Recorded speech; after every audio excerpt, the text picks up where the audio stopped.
Okay, right. The Order of Phoenix. You are, my dear old mom. Yes, said Cyrus. We have been trying to get her down for a month, but we think she put a permanent sticking charm on the back of the canvas. Let's get downstairs quick before they all wake up again. But portrait of your mother doing here? Harry asked, bewildered, as they went through the door from the hall and led the way down a flight of narrow stone steps. Rather just behind them. Hasn't anyone told you? This was my parents' house, said Cyrus, but I am the last black left, so it's mine now. I offered it to Dumbledore for headquarters, about the only useful thing I have been able to do. Harry, who had expected a better welcome, noted how hard and bitter Cyrus' voice sounded. He followed his godfather to the bottom of the stairs and through a door leading into a basement kitchen. It was scarcely less gloomy than the hall above, a Carnot's room with rough stone wall. Most of the light was coming from a large fire at the far end of the room. A haze of pipe smoke hung in the air like battle fumes, through which loomed the menacing shape of heavy iron pots and pans hanging from the dark ceiling. Many chairs had been crammed into the room for the meeting, and a long wooden table stood in the middle of the room, littered with roll of parchment, tablets, empty wine bottles, and a heap of what appeared to be ranges. Mr. Weasley and his eldest son, Bill, were talking quickly with their head together at the end of the table. Mrs. Weasley cleared her throat. Her husband, a thin, balding, red-haired man who wore horn-rimmed glasses, looked around and jumped to his feet. Harry, Mr. Weasley said, hurrying forward to greet him and shaking his hand vigorously. See you. Over his shoulder, Harry saw Bill, who still wore his long hair in ponytail, hastily rolling up the length of parchment left on the table. Journey. All right, Harry, Bill called, trying to gather up 12 scroll at once. But I didn't mean you come. Why, Lantern? Cried, said Tong, striding over to help Bill and immediately sending a candle toppling onto the last piece of parchment. Oh no, sorry. Dear dear, said Mrs. Weasley, sounding exasperated, and she repaired the parchment with a wave of her hand in a flash of light caused by Mrs. Weasley's charm. Harry caught a glimpse of what looked like a plan of the building Mrs. Weasley had been him looking. She snatched the plan off the table and stuffed it into Bill's heavily laden arms. This sort of thing ought to be cleared away promptly at the end of the meeting, she snapped before sweeping off crowd an ancient dresser from which she started unfolding dinner plate. Bill took out his wand, muttered "Evanesco," and the scroll vanished. "Sit down, Harry," said Cyrus. "You have made mundunks, haven't you?" The thing Harry had taken to the pile of range gave a prolonged grunting snore and then jerked awake. "Someone says my name is Mudunks," mumbled sleepily. "I agree with Cyrus." He raised a very grubby hand in the air as though voting. His droopy, bloodshot eyes unfocused. "Guinea giggle. The meeting's over, Dung," said Cyrus as they all sat down around him at the table. "Harry's arrived." "Yes," said Mudunks, peering bladeful of Harry through his matted ginger hair. "Blimey, so as you all right, Harry?" "Yes," said Harry. Mudunks fumbled nervously in his pocket, still staring at Harry, and pulled out a grimy black pipe. He stuck it in his mouth, ignited the end of it with his wand, and took a deep pull of it. Great billowing cloud of greenish smoke obscured him in a second. "Oi, you Luigi!"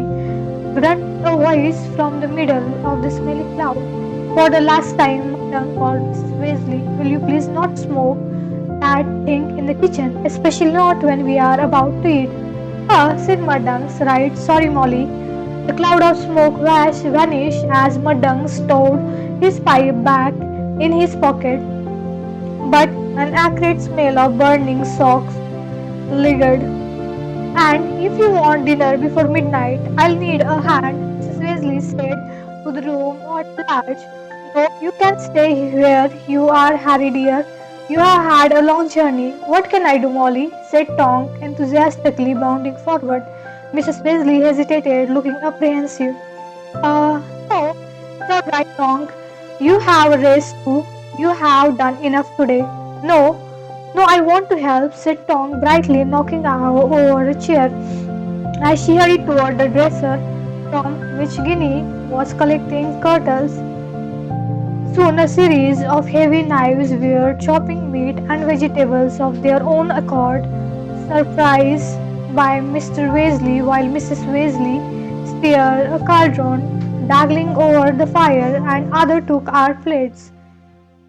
More goblet, said food from the pantry.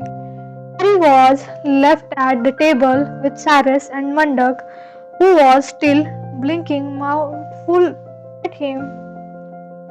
Seen old Figgy since? He asked. No, said Harry. I haven't seen anyone. See, I wouldn't have left, said Mudunk, leaning forward, a pleading note in his voice. But I had a business opportunity. Harry felt something brush against his knees and started, but it was only Crookshank, Hermione's banky-legged ginger cat, who wound himself once around Harry's leg, roaring, then jumped into Cyrus' lap and curled up. Cyrus scratched him absent-mindedly behind the ears as he turned, still grim-faced, to Harry. Had a good summer so far? No, it's busy lousy, said Harry. For the first time, something like green flitted across Cyrus' face. Don't know what you are complaining about myself. What? Said Harry incredulously. Personally, I have welcomed a Dementor attack. A deadly struggle of my soul would have broken the monotony nicely. You think you have had it bad. At least you have been able to get out and about, stretch your leg, get into a few fights. I have been stuck inside for a month. How come? Harry asked, frowning. Because the Ministry of Magic still after me, and Voldemort will know all about me being animagus by now. Wormtail will have told him, so my big disguise is useless. There is not much I can do for the Order of Phoenix, or so Dumbledore felt. There was something about the slightly flattened tone of voice in the Cyrus uttered Dumbledore's name that told Harry that Cyrus was not very happy with the headmaster either. Harry felt a sudden surge of affection for his godfather. At least you have know what's been going on, he said bracingly. Oh yeah, said Cyrus sarcastically, listening to Snape's report, having take all his night hints that he's out of here risking of life while I am sat on my backside here having a nice comfortable time asking me how the cleaning's going. What cleaning? Asked Harry. Trying to make this place fit for human habitation, said Cyrus, waving a hand around the dismal kitchen. No one lived here for 10 years, not since my dear mother died, unless you count her old house elf, and he's gone around twist. Hasn't cleaned anything in ages, Cyrus, said Mudunks, who did not appear to have paid any attention to the conversation. Had been minutely examining an empty goblet, a solid silver made. Yes, said Cyrus, serving it with distaste. Finest 5th century goblet, wrought silver, embossed with the Black family crest that had come off through muttered Mudunks, polished it with his cuff. Fred George, no, just carry them, Mrs. Weasley shrieked. Harry, Cyrus, and Mudunk look around and a split second later dive away from the table. Fred and George had bewitched a large cauldron of stew, an iron flagon of beer, and a heavy wooden beer board complete with knife. The hurtle through the air toward them, the stew skidding the length of the table and came to a halt just before the end, leaving a long back turned to the wooden surface. The flagon of butterbeer fell with a crash, spilling its content everywhere, and the bread knife slipped off the board and landed point down and quivering ominously exactly where Cyrus' right hand had been second before. For heaven's sake, screamed Mrs. Weasley. There was no need. I have had enough of this. Just because you're allowed to use magic now, you don't have to wipe your wands out for every tiny little things. We were just trying to save a bit of time, said Fred, hurrying forward and wrenching the bread knife off the table. Sorry, Cyrus. Mate didn't mean to. Harry and Cyrus were both laughing. Tongues, who had toppled backward off his chair, was swearing as he got to his feet. Oxans had given an angry hiss and shot off under the dresser. From where his large yellow eyes glowed in darkness. Boys, Mr. Weasley said, lifting the stew back into the middle of the table. Your mother's right. You are supposed to show the sense of responsibility now you come of age. None of your brothers cause this sort of trouble. Mr. Weasley, Mrs. Weasley raged at the twins, slamming a fresh flagon of butterbeer into the table and springing almost as much again. Bill didn't feel the need to appreciate every few feet. Charlie didn't charm everything he made. Percy, she stopped dead, catching her breath with frightened look at her husband, whose expression was suddenly wooden. Let's eat, said Bill quickly. It looks wonderful, Molly, said Lupin, handing stew onto the plate for her and handling it across the table. For a few minutes there was a silence, but for a clink of plate and cutlery and the scraping of chair as everyone settled down for their food. Then Mrs. Weasley turned to Cyrus and said, I have been meaning to tell you there is something trapped in that writing desk in the drawing room. It keeps rattling and shaking, of course. It could just be Bogart, but I thought we ought to ask our store to have a look at it before we let it out. Whatever you like, said Cyrus indifferently. The curtains in there are full of dioxins too, Mrs. Weasley went on. I thought we might try and tackle them tomorrow. I look forward to it, said Cyrus. Harry heard the sarcasm in his voice, but he was not sure about anyone else did. Opposite Harry, Tonk was entertaining Hermione and Ginny by transforming her nose between mouthfuls, screaming up eyes each time with the same pain expression she had worn back in Harry's bedroom. Her nose swelled to be like hot brains like Snape's, shrank to something resembling a button mushroom, and then sprouted a great deal of hair from each nostril. Apparently, this was regularly mealtime entertainment because after a while, Hermione and Ginny started requesting their favorite noses. Do that one, right?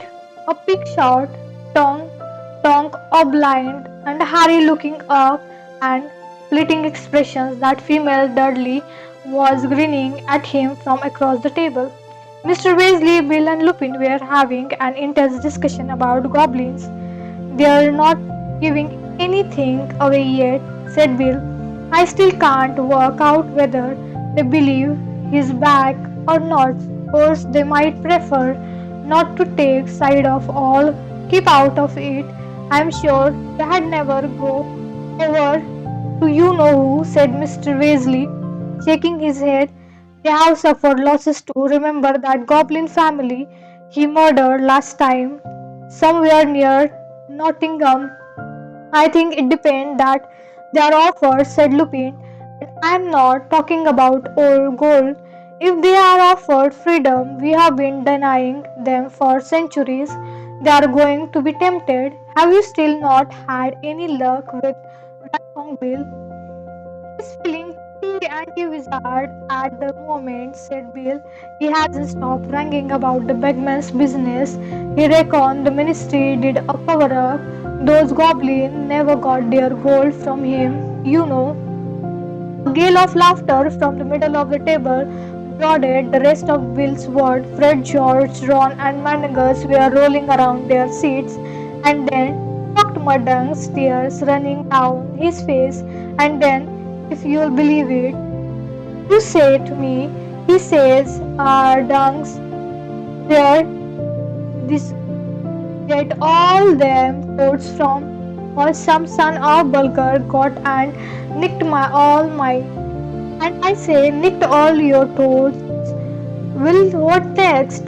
So you'll be venting some more then, and if you believe me, let the Gomles gargoyle buys all its own stored back of me for twice and repaid it for first place.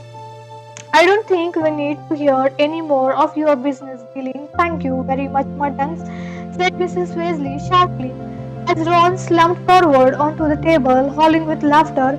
Beg pardon, Molly, said Muddings at once, wiping his eyes and winking at Harry. But you know, we'll nick them off. Watty Harris is in the first place. I wasn't really doing nothing wrong. I don't know where you learnt about right and wrong, Muddings, but you seem to have missed a few crucial lessons, said Mrs. Weasley coldly. Fred and George buried their faces in their goblet of butterbeer. George was hiccuping for some reason. Mrs. Weasley threw a very nasty look at Cyrus before getting to her feet and going to fetch a large rhubarb crumble for pudding. Harry looked around at his godfather. Molly doesn't approve of Muddings, and Cyrus in an undertone. How come he's in the order? Harry said very quietly. He's useful, Cyrus muttered. Knows all the crooks. Well, he would sing as he is one of himself, but he is also very loyal to Dumbledore, who helped him out of tight spot once. It pays to have someone like Dung around. He hears things we don't. Molly thinks inviting him to stay for dinner is going too far. She hasn't forgive him for slipping off duty when he was supposed to be telling you. The helping of rhubarbs crumble and custard later, and the waistband of Harry's jeans was feeling comfortable, tight, which was saying something, and the jeans had once been Dudley's.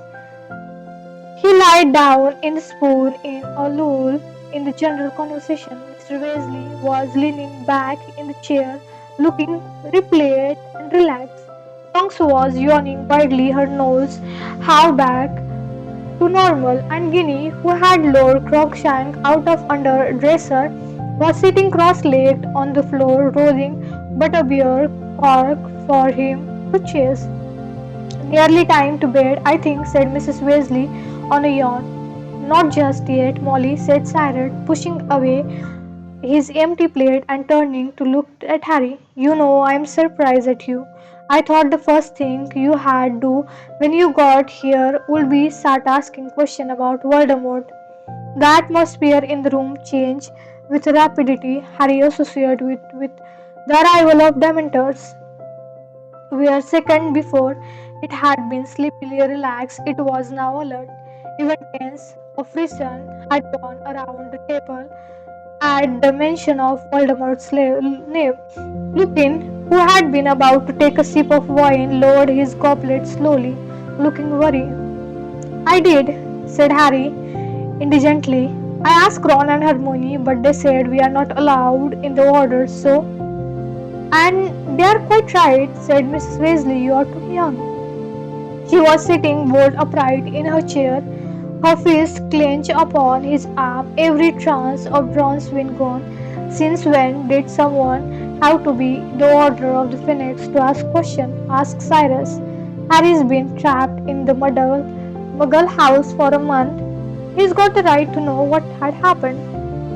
Hang on, interrupted George loudly. How come Harry get his question answered? Said Fred angrily. We have been trying to get stuff out of you for a month and you haven't told us a single sticking thing, said George. You're too young, you're not in the order, said Fred in hip pitch voice that sounded uncannily like his mother's. Harry is not even of age. It's not my fault. You haven't been told what the order's doing, said Cyrus calmly. That's your parents' decision. Harry, on the other hand, it's not down to you to decide what's good for Harry, said Mrs. Weasley sharply. Her normally kindly face looked dangerous. You haven't forgotten that Dumbledore said, I suppose. Which beat? Cyrus asked politely, but with an air as though readying himself for a fight. A bit about nothing telling Harry any more than he need to know, said Mrs. Weasley, placing a heavy emphasis on the last three words. Ron, Hermione, Fred, and George had turned from Cyrus to Mrs. Weasley, and though following the tennis rally, Ginny was kneeling amid a pile of abandoned butterbeer crock, watching the conversation with her mouth slightly open. Lupin's eyes were fixed on Cyrus. I don't intend to tell him more than he need to know. Molly, said Cyrus, but as he was the one who saw Voldemort come back again, there was a collective shudder around the table at the name. He had more right than most do. He is not a member of Order of Phoenix, said Mr. Weasley. He is only 15 and he dealt with as much as most in order, said Cyrus, and more than some. No one's denying what he has done, said Mrs. Weasley, her voice rising, her face trembling on the arms of her chair. But he is still, he is not a child, said Cyrus impatiently. He is an adult, I know, said Mrs. Weasley. Still rising,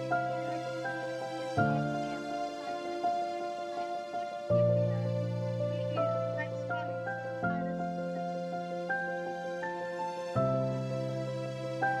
I'm not sure you are, said Mrs. Weasley. Sometimes the way you talk about him, it's as though you think you have got your best friend back. So that, said Harry, struck Harry, is that you are not your father. However much you might look like him, said Mrs. Weasley, her eyes still boring into Cyrus. You are still at school, an adult responsible for you should not forget it. Meaning I am irresponsible godfather? Demanded Cyrus, his voice rising. Meaning you have been known to act rashly, Cyrus, which is why Dumbledore kept reminding you to stay at home and will leave my instructions from Dumbledore out of this. If you please, said Cyrus loudly. Arthur, said Mrs. Weasley, rounding on her husband. Arthur, back me up. Mr. Weasley did not speak at once. He took off his glasses and cleaned them slowly on his robe, not looking at his wife. Only when he had replaced them carefully on his nose did he say, Dumbledore knows the position had changed, Molly. He accepts that Harry will have to be filled into a certain extent now that he is staying at headquarters. Yes, but there is difference between that and inviting him and ask whatever he likes. Personally, said Lupin quickly, looking away from Cyrus at last, as Mrs. Weasley turned quickly to him, hopeful that finally she was about to get an ally. I think it better that Harry gets the fact, not all the fact, Molly, but the general picture from us rather than a grapple written from others. His expression was mild, but Harry felt sure that Lupin at least knew that somebody extendable year had survived Mrs. Weasley's purge. Well, said Mrs. Weasley, breathing deeply and looking around the table for support that did not come. Well, I can see I'm going to be overruled. I'll just say this, Dumbledore must have had his reason for not wanting Harry to know too much, and speaking as someone who has got Harry's best interests at heart, he's not your age, your son, said Cyrus quickly. He's as good as, said Mrs. Weasley furiously. Who else has he got? He's got me. Yes, said Mrs. Weasley, her lip curling. The thing is, it's been rather difficult for you to look after him while you've been locked up in a stable, hasn't it? Cyrus started to rise from his chair. Molly, you're not the only person at this table who care about Harry, said Lupin sharply. Cyrus, sit down. Mrs. Weasley's lower lip was trembling. Cyrus sank slowly back into his chair, his face white. I think Harry ought to be allowed a say in this, Lupin continued. He's old enough to decide for himself. I want to know been going on, Harry said at once. He did not look at Mrs. Weasley. He had been touched by what she had said about his being a good as a son, but he was also impatient at her mollycoddling. Cyrus was right. He was not a child. Very well, said Mrs. Weasley, her voice cracking. Ginny, Ron, Hermione, Fred, George.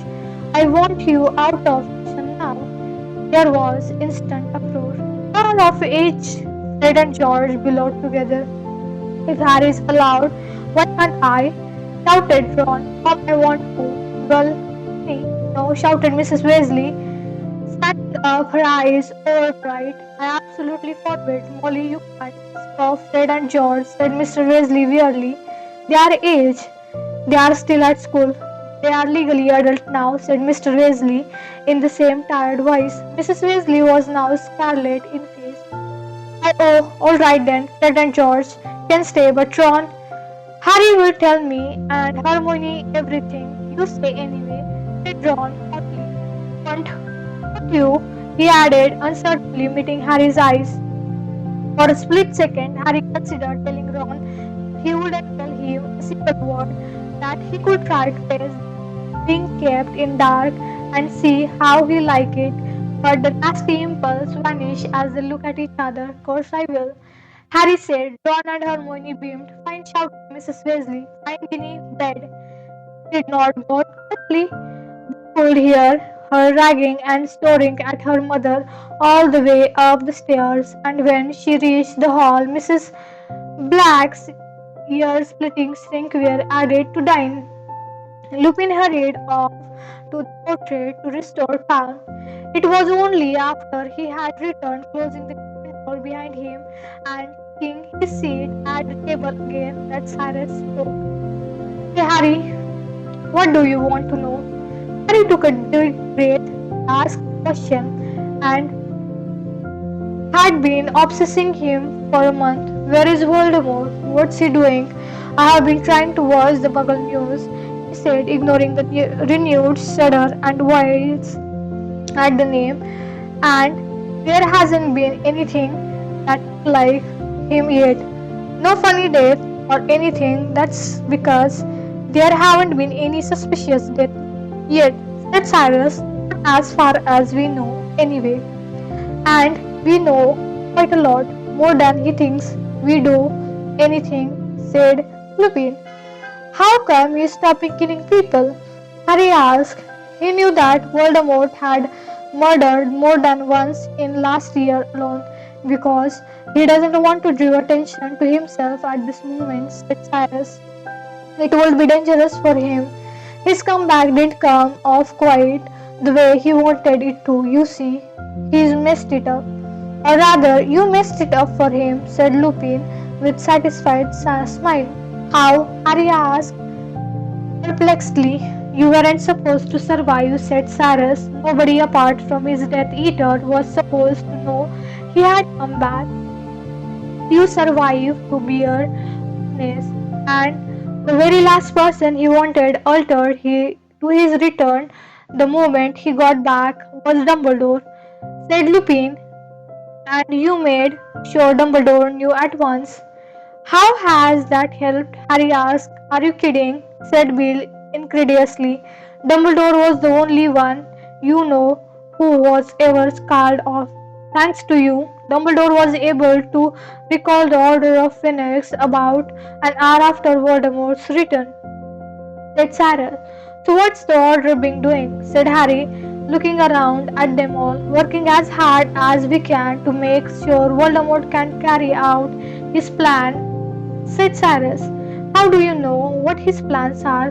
He asked quickly. Dumbledore's got shrewd idea, said Lupin, and Dumbledore's shrewd ideas normally turn out to be accurate. So, what does Dumbledore reckon he's planning? Well, firstly, he wants to build up his army again, said Cyrus. In the old days, he had huge number of his commands witches and wizards he had bullied or bewitched into following him. His faithful Death Eaters, a great variety of dark creatures. You heard him planning to recruit the giants. Well, they'll be just on group he's after. He's certainly not going to try and take on Ministry of Magic with only dozen Death Eaters. So you are trying to stop him getting more followers. We are doing the best, said Lupin. How? Well, main thing is to try convince as many people as possible that you know who really has returned. Put them on their guard, said Bill. It had proved tricky enough. Why? Because the ministry's attitude, said Tom. You saw Cornelius first after you know who come back. Harry, well, he hasn't shifted his position at all. He's absolutely refusing to believe it's happened. But why? Said Harry desperately. Why is he being so stupid if Dumbledore well, you have put your finger on the problem, said Mr. Weasley with a very smile. Dumbledore. Fudge is frightened of him, you see, said Tonks sadly. Frightened of Dumbledore, said Harry incredulously. Frightened of what he is up to, said Mr. Weasley. But see, first thing Dumbledore plotting overthrown him. He thinks Dumbledore wants to be the Ministry of Magic, but Dumbledore doesn't want. Of course he doesn't, said Mr. Weasley. He's never wanted the ministry job, even though a lot of people wanted him to take it when Millicent Bangold retired. Fudge came to power instead, but he's never quite forgotten how much popular support Dumbledore had, even though Dumbledore never applied for the job. Deep down, Fudge knows Dumbledore's much cleverer than he is, a much more powerful wizard, and in the early days of ministry he was forever asking Dumbledore for help and advice, said Lupin. But it seemed that he's become fond of power now and much more confident. He loves being ministers of magic, and he has managed to convince himself that he is the clever one, and Dumbledore simply stirred up trouble for the sake of it. How can he think that? Said Harry angrily. How can he think Dumbledore would just make it up that I had make it all up because accepting that Voldemort's back would be in troubling like the ministry hasn't had to cope up with for nearly 14 years, said Cyrus bitterly. He just can't bring himself to face it. It's so much more comfortable to convince himself Dumbledore's lying to destabilize him. You see the problem, said Lupin, while the ministry insisted there is nothing to fear from the Voldemort. It's hard to convince people he's back, especially as they really don't want to believe it in the first place. What's more, the ministry is leaning heavily on daily profit not to report any of what they are calling Dumbledore's remorning. So most of the wizarding community are completely unaware anything happened, and that make them easy target for Death Eaters if they are using Imperious curse. But you are telling people, aren't you? Said Harry, looking around. Mr. Weasley, Cyrus, Bill, Mudunks, Lupin, and Tonks. You are letting people know he's back. They all smiled humorously. Well, as everyone think I'm mad mass murderer of the ministry put a 10,000-gallon price on my head, I can hardly stroll up the street and start handing out relief, can I? Said Cyrus listlessly. And I am not very popular dinner guest with most of the community, said Lupin. It's an occasional hazard of being verbal. Tonk and Arthur would lose their job at the ministry if they started shooting their mouth off, said Cyrus, and it's very important for us to have spied inside the ministry because you can bet Voldemort will have them. We have managed to convince a couple of people though, said Mr. Weasley. Tonk here, for one. She's too young to have been on the Order of Phoenix. Last time having Aurora on your side is a huge advantage. Kingsley Shacbolt's been a real asset too. He is in charge of Hunt of Cyrus.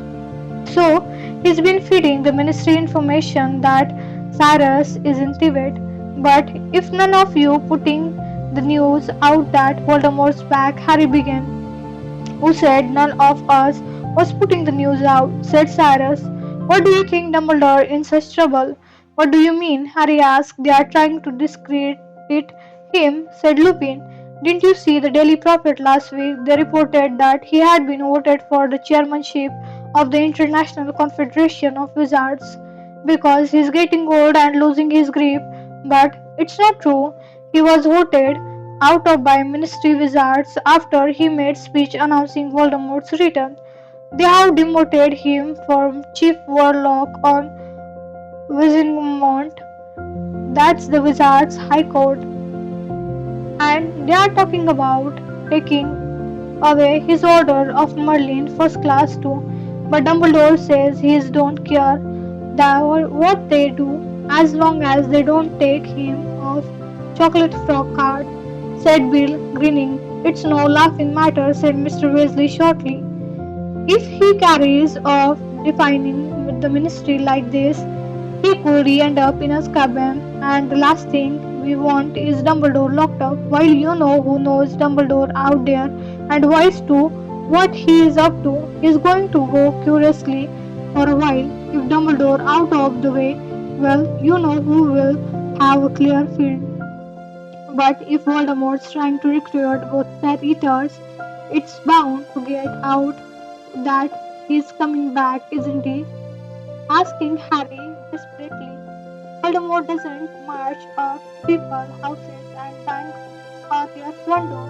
Harry and Cyrus, he tricks Jesus and blackmails them. He's just operating.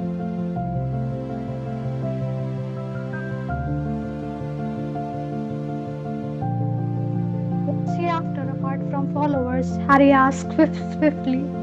He thought he saw Cyrus and Lupin exchange the most fleeting of look before Cyrus said stuff he can only get by stealth. When Harry continued to look puzzled, Cyrus said, like a weapon, something he didn't have last time. Yes, he saw powerful before. Yes, like what kind of weapon? Said Harry, something worse than Advara. That's enough, Mrs. Weasley spoke from the shadow beside the door. Harry had not noticed her return from taking Ginny upstairs. Her arms were crossed and she looked furious.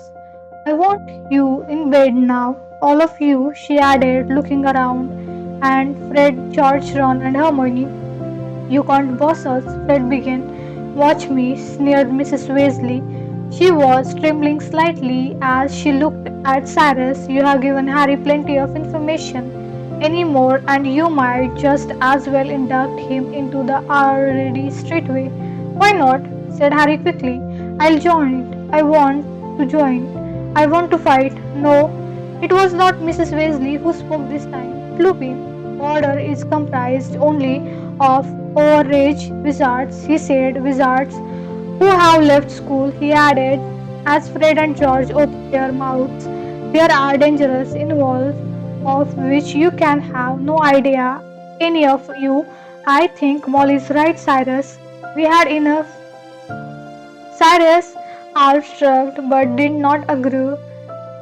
Mrs. Weasley beckoned impetuously to her son and Hermione. One by one, they stood up, and Harry, recognizing defeat, followed suit. That's it for today. Thank you so much. Stay tuned for next chapter. Till then, see you. Bye bye.